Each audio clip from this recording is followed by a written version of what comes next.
Nah, di tengah-tengah di sinilah ada yang disebut dengan algoritma.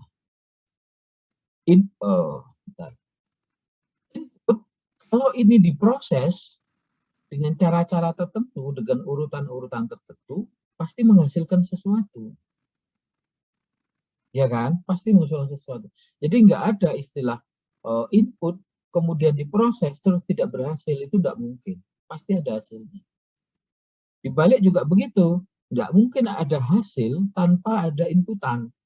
Jadi sumber itu, misalnya kalau Anda bermain komputer, Anda menginputkan sesuatu, Anda ngetik atau apa, itu pasti langsung kelihatan di layar monitor. Nah, bagaimana tampilan di layar monitor itu dengan tampilan dengan berbagai macam? Masing-masing alat, masing-masing program komputer itu memiliki cara sendiri menampilkannya. Aku ingin menampilkan ada bingkainya, atau ingin menampilkan di situ ada warna merahnya, ada hurufnya sekian. Nah, itu masing-masing penyedia jasa kan berbeda-beda. Kita lihat misalnya apa? Ya, semua program komputer, semua aplikasi. Nah, perbedaan-perbedaan itu namanya, yang ditampilkan itu namanya output. Ya. Sedangkan tata cara, urutan-urutannya seperti apa, bagaimana tata caranya, bagaimana urutan-urutannya, bagaimana prosedurnya, seperti apa logika-logika yang dibangun di dalam. Nah, itulah yang akan menyebabkan outputnya berbeda. Output bisa berbeda nggak? Oh, bisa. Output itu bisa berbeda, dan memang banyak yang berbeda, tidak bisa disamakan. Kenapa suatu output itu kok berbeda? Apa yang menyebabkan?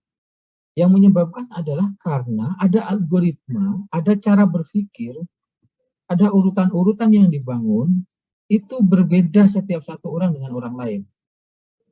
Meskipun inputannya sama. Nah, itulah disebut dengan algoritma. Jadi rangkaian-rangkaian aturan main ini, ya, rangkaian aturan main ini yang ditetapkan itu yang berbeda antara satu orang dengan orang lain. Nah, kenapa berbeda? Bisa jadi karena ada tuntutan skenario, ada maunya yang berbeda-beda, ada tujuan yang memang berbeda-beda, ada tujuan yang berbeda-beda. Kalau tujuannya berbeda-beda, inputannya sama, pasti outputnya berbeda. Ya kan, Anda akan menemukan itu di masyarakat. Nah, jadi algoritma itu sebenarnya adalah urutan instruksi. Jadi ini instruksi-instruksi, langkah-langkah untuk menyelesaikan sebuah masalah. Jadi di sini ini urutan langkah-langkah nih. Urutan langkah-langkah. Urutan langkah-langkah yang setiap orang dengan orang yang lain itu berbeda-beda tergantung dari tujuan. Sehingga outputnya pasti berbeda-beda, berwarna-warni. Ya, berbeda-beda. Nah, dalam rangka menyelesaikan tugas, tujuannya apa, mau untuk menyusun apa, itu akan menentukan hasil. Misalnya nih sekarang nih, saya kasih peta ya Anda. Saya kasih peta. Peta UIN Jogja. Nah, yang belum pernah ke Jogja ini bisa membayangkan bahwa UIN Jogja itu ada di ini salah satu penggalan di peta di Jogja. Ini peta ini UIN, ini kampus kita. Ya, kampus kita. Kemudian di sini ada Jalan Solo, namanya orang bilang ini sebenarnya jalan ada Sucipto sebenarnya, tapi ini terkenal orang mengatakan ini Jalan Solo. Nah ya, sepanjang ini ke timur, ini ke barat. Kalau ke timur di sini itu menuju Bandara Adi Sucipto, kalau ke barat itu menuju ke Jalan Malioboro. Jadi sepanjang jalan ini, kalau mau ke Malioboro, itu kira-kira Malioboro itu ada di sini. Nah, nih. Ini Tugu, Tugu yang pernah Anda lihat. Ya. Yang belum ke Jogja, itu silahkan akses Google Map ya. pakai Street View. Biar sekarang atau nanti sore, nanti malam Anda buka itu Google Street View, bisa jalan-jalan ke kota Jogja, bisa melihat jalan-jalan, ya. Street View-nya diaktifkan. Nah, misalnya nih, ini Malioboro nih, Tugu ke selatan itu Malioboro nih. Oh, itu Malioboro yang ramai itu, ya kan? Di sini stasiun. Nah, saya tidak melihat peta yang lain, saya hanya mau masuk ke contoh di sini. Ini Malioboro ke utara, ada Tugu. Kalau ke utara terus tuh Merapi tuh. Ya, kalau ke utara Merapi. Ini ke sini, ke timur. Ke kanan ini ke timur, di sini ketemulah kampus. Nah, oke. Tapi kalau kita mau ke Malioboro, jalannya bisa macam-macam, bisa dari kampus kita ke Jalan Solo, kemudian sampai di Tugu ke selatan, ke sini sampailah Malioboro, gitu ya. Atau dari kampus UIN ini bisa ke Malioboro melalui jalan-jalan yang lain. Di belakangnya kampus ini ada jalan-jalan ini. Nah, akhirnya juga sampai juga di Malioboro. Pertanyaan saya, kalau kita diminta menuju startnya itu dari UIN, kita diminta untuk menuju Malioboro dengan jumlah kita semua sekarang ini sekitar 20 orang. 20 orang ini silahkan kamu ke Malioboro, ke sini misalnya ya. Silahkan. Targetnya sampai di sini. Sampai di sini. Kira-kira sama nggak 20 orang ini cara berpikirnya? Keputusan yang dia ambil, langkah kaki yang dia lakukan untuk sampai di Malioboro. Ada nggak pikiran lain-lain dari setiap masing-masing orang? Apa di otaknya masing-masing kita ini, di 20 orang ini, untuk menuju Malioboro? Pasti banyak. Banyak yang mempengaruhi otak kita ini, saya, Anda semua nih, Bu Ote, ini juga otak kita akan berbeda-beda dalam hal bagaimana menuju Malioboro. Apa yang ada di benak kita? Bisa jadi pikiran kita terpecah. Saya tidak mau memikirkan yang lain, sementing saya sampai Malioboro.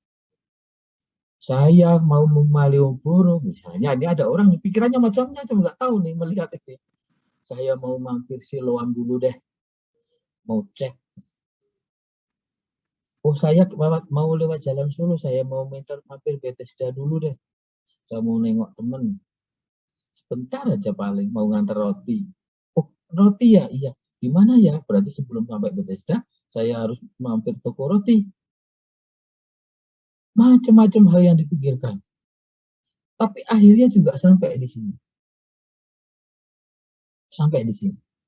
Dengan berbagai macam orang yang pikirannya macam-macam, dipengaruhi oleh hal-hal ingin mampir di mana, mau beli apa, oh mampir toilet dulu, ketemu orang antrian di toilet, oh mampir di stasiun dulu, karena harus beli tiket mendadak, dan macam-macam. Saya mau lewat jalan gang kecil-kecil saja, karena tidak berani lewat jalan besar, khawatir di sini ada banyak polisi yang ada operasi. Oh, banyak hal yang mempengaruhinya. Nah, dengan berbagai macam itu, pasti setiap orang memiliki langkah aturan main yang berbeda-beda. Apa yang terjadi ketika sampai di Jalan Malioboro di sini? Yang terjadi adalah apa yang informasi yang didapatkan di sini tidak sekedar orang sampai di sini, tetapi banyak cerita, banyak info yang disajikan oleh masing-masing. Mana yang benar, mana yang salah? Jawabannya tidak ada yang tidak ada yang salah, gitu ya. Semuanya benar karena sudah sampai. Hanya memiliki perbedaan kelengkapan. Masing-masing memiliki kelengkapan info yang berbeda-beda. Oke. Kalau kelengkapan info itu hanya diambil dari satu orang, maka pincang. Infonya hanya dapat apa namanya? Hanya sebagian. Kalau info itu didapatkan dari 2 orang, suruh bercerita, lengkap. 5 orang, lengkap banget. Kalau 20 orang ini suruh bercerita apa yang dialami selama perjalanan, dari UIN Jogja sampai ke Malioboro, digabung jadi satu, informasinya Anda bayangkan.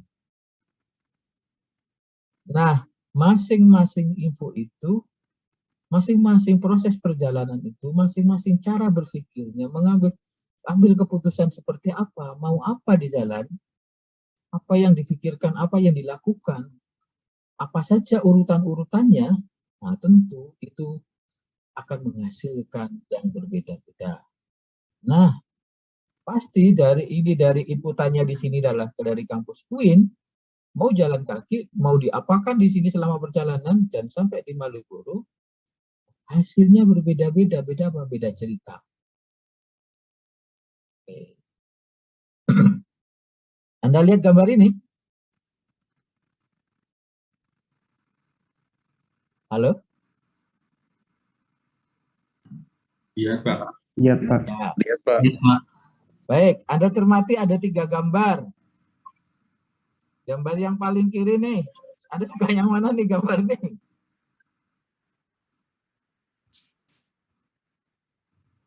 Ada yang aneh nggak di antara gambar ini? 1, gambar 2, gambar 3. Yang 2.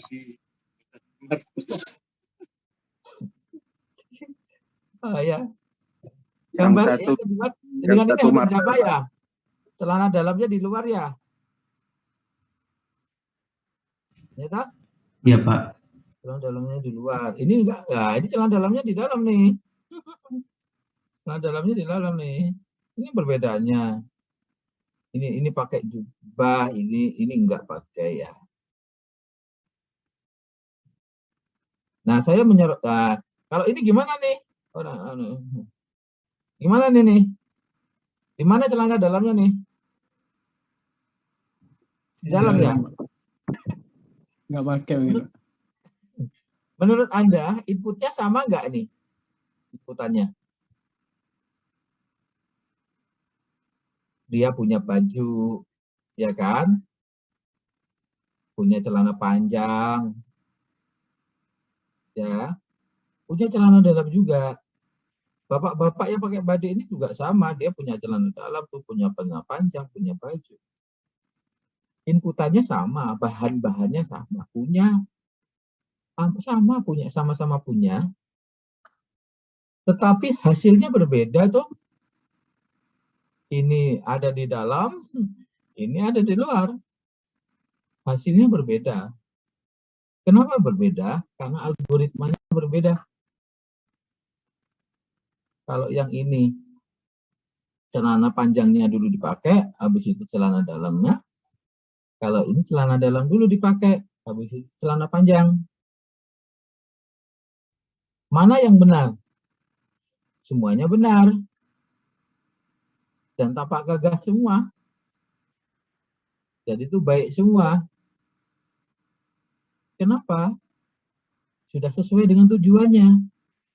Tujuannya memang begini. Diciptakan untuk begini tujuannya. Sehingga bahan baku yang sama tadi, karena ini tujuannya berbeda, urutan pengerjaannya berbeda, maka hasilnya berbeda. Jadi algoritma itu bukan menghasilkan sesuatu yang tidak bukan masalah pantas atau tidak pantas, baik atau tidak baik, tetapi sudah sesuai nggak dengan skenario-nya. Itu algoritma. Kalau kita mengerjakan sesuai dengan skenario-nya, maunya apa, disitulah kita harus jadi acuan utama. Acuan utamanya adalah sesuai dengan skenario-nya. Nah, skenario-nya seperti apa, itulah algoritma. Sekarang begini nih. Kedua, di antara Anda kalau mau masak mie itu sama nggak langkah-langkahnya? Hah?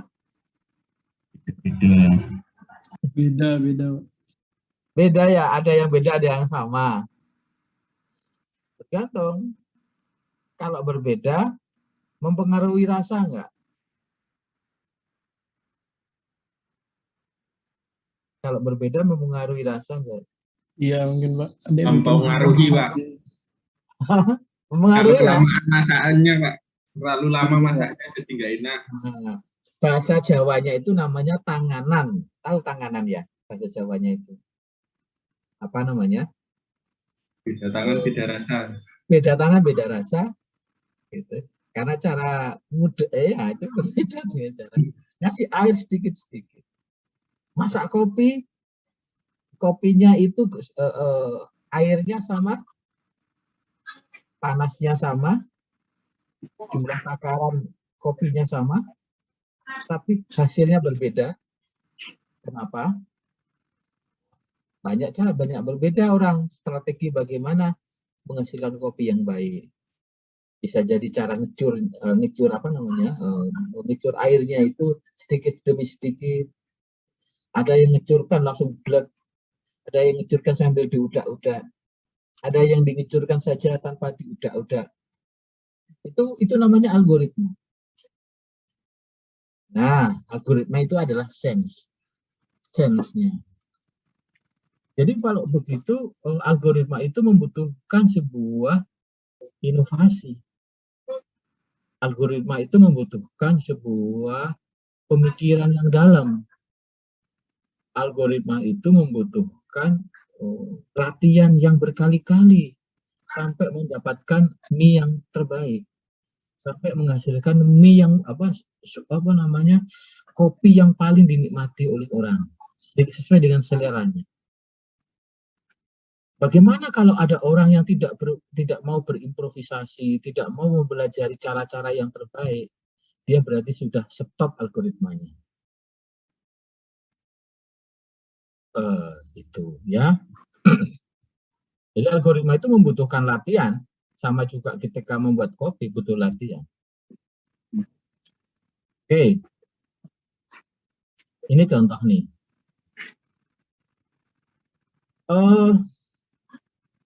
Anda ketika memiliki handphone itu sudah berapa tahun? Sudah berapa ganti handphone? Ya kan? Saya kira sudah berkali-kali ya nginstal apa namanya aplikasi di Play Store ya. Ya. Nah, apakah algoritma yang di-share, ini saya kopas nih, apakah algoritma yang di-share oleh si pengupload ini bukan saya yang buat, saya hanya kopas, sama nggak dengan yang Anda lakukan?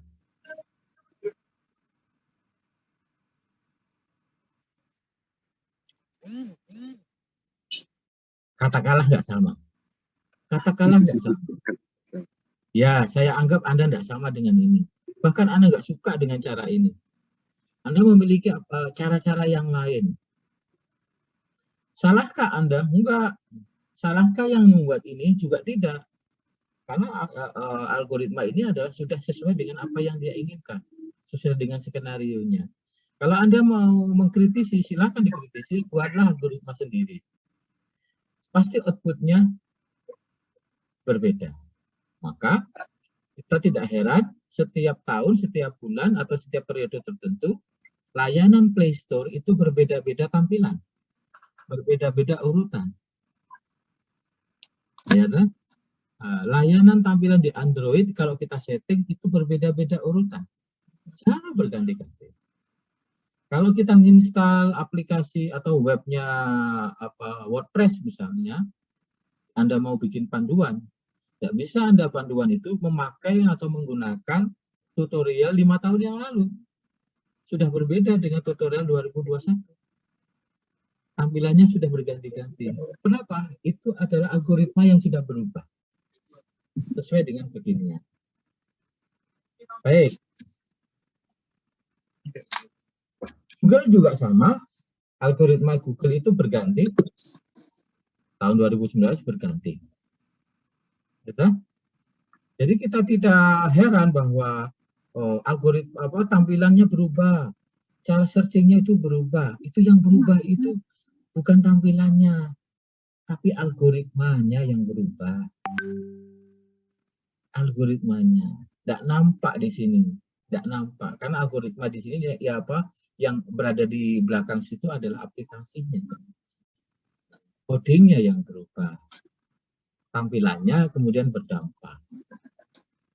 Oke, jadi yang berubah itu algoritmanya. Nah, kita contoh ini contoh iklan nih, iklan di Facebook dan Instagram nih. Ya, Anda lihat tuh. Ini bagaimana iklan di Facebook dan Instagram. Ada awareness, consideration, ada conversion. Misalnya. Ini adalah layanan-layanan yang nampak yang disajikan oleh Facebook. Sekarang. Nggak tahu yang kemarin. Kalau besok bisa jadi berubah lagi. Tergantung daripada algoritmanya. Oh, kalau begitu algoritma itu tumbuh berkembang begitu. Oh, kok ada 30 menit ya aplikasi anunya ya, Zoom saya ya. Saya pakai Zoom gratisan sih. Nah, saya singkat lagi. Instagram, ini juga sama nih karena ini adalah perubahan perkembangan dari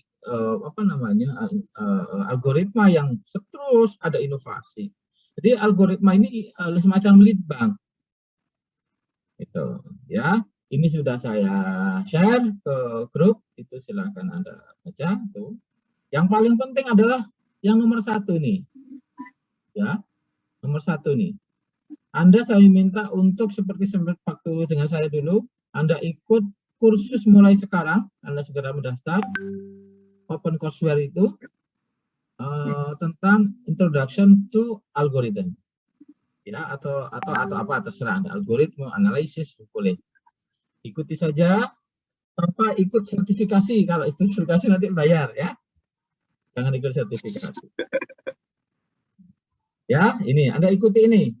Tapi jangan yang sertifikat, hanya course saja. Nah, ini aplikasi. Saya masuk ke aplikasi language programming-nya on demand 2019. Oh. Karena ini ada kaitannya antara algoritma dengan programming. Kita mau pakai yang nomor 2 dulu. Ya, nomor 2 dulu. Nomor 2 sih kalau Python biar untuk bahasa atau mata kuliah lain. Yang lain ini kita nggak pakai lagi. Ya. Kita akan biasanya di prodi itu Java, C, Python, C++ itu ya. JavaScript, PHP, SQL. MATLAB, assembly enggak dipakai di sini, R itu juga enggak dipakai di prodi enggak. Nah, kita pakai C++ ya, pakai C++. Yang di sini misalnya ini ada lembaga lain yang melakukan survei juga C++ ada di atas juga. Nah, tapi kita tidak pakai C# ya, pakai C++. Oke. Nah, karakteristiknya adalah, banyak sekali nih karakteristik dari algoritma. Yang jelas ini sudah sama dengan apa yang saya sampaikan tadi, bahwa algoritma itu cara berpikirnya gitu. Cara berpikirnya itu language independent, mau jalan pikiranmu itu mau diselesaikan dengan bahasa Java, mau bahasa C, mau bahasa yang lain-lain. Ini language independent. Jadi tidak terikat dengan bahasa tertentu. Jadi bebas. Karena karakteristik algoritma itu adalah kita dibebaskan dari pikiran-pikiran dari sebuah bahasa. Bebas. Yang penting Anda mengembangkan sebuah logik. Nah, algoritma itu logik. Oke. Nah, bagaimana dengan struktur data? Nah, kita akan belajar tentang data. Data ada beberapa jenis data ya, struktur itu ada yang primitif, ada non primitif. Nah, semuanya ini akan kita pelajari di mata kuliah ini. Ya, kita akan belajar yang paling sederhana, yang primitif dulu deh, ya. Ini paling 1 minggu selesai lah. Kalau dibaca. Nah, bagaimana karakteristik struktur data? Ini sesuai dengan tipe-tipe data yang ada tadi. Oke, saya lewati. Nah, kita pakai C++. Ya, pakai C++. Memiliki karakter sendiri. Bagaimana dengan bahasa lain? Memiliki karakter sendiri juga. Ya, C memiliki karakter sendiri. Dia tujuannya atau apa, dia kemampuannya seperti apa, kita harus tahu karakteristiknya. Python punya karakter tersendiri, dia memiliki karakter sendiri dan tujuan sendiri, tipe-tipenya apa, itu Python. PHP juga sama, memiliki karakter sendiri, basisnya juga basis web, gitu. Banyak, jadi dia memiliki karakter. Nah, dari situ kemudian sangat tidak bijak kalau algoritma itu Anda kencang. Pokoknya algoritma ini harus dipakai di PHP. Algoritma ini di Python. Tidak juga, maka harus dipisah. Algoritma bicara algoritma. Ketika diimplementasikan, terserah Anda familiar di mana. Saya suka familiar di PHP, familiar di Python, familiar di C++. Aplikasi algoritma kasus ini cocoknya ada di mana?